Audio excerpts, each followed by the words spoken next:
moon.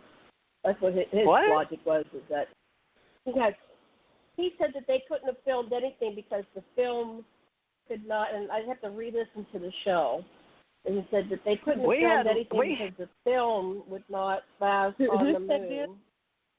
There's somebody that's studying Hollywood versus science.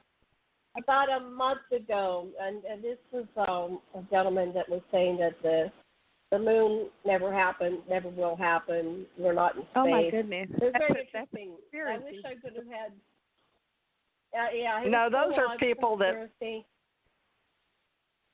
There's a lot of people that believe a lot of the Hollywood stories, but what happens is in this dimension, the way I understand it, there is the inside, like the matrix programming from the governments, the world banks, or whatever you want to say. And so the level of intelligence that happens depends on how they were indoctrinated based on usually where they're born on the planet and how they're brought up in their cultures.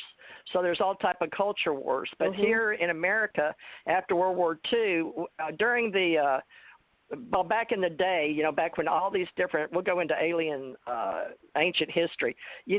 All the worlds knew about the empires that came and went. And we go back to, all the different deluge stories, 7 to 10 of them, and all the ancient. So it depends whether you want to believe fire clay tablets were real, and then how we believe in what history's been here as far as it's been translated correctly.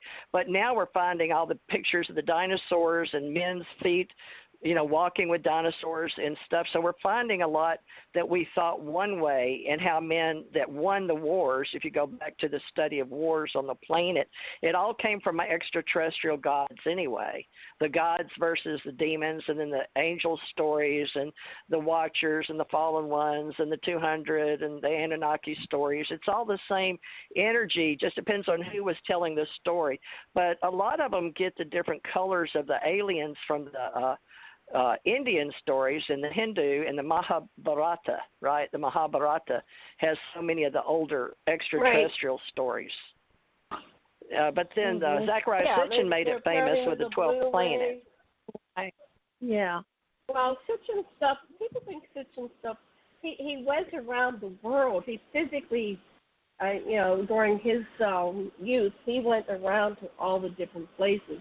And he saw all the cuneiforms, he saw all the museums, he walked in these places, and then over the years, he collected the largest private collection of cuneiforms in the world. He had the largest collection.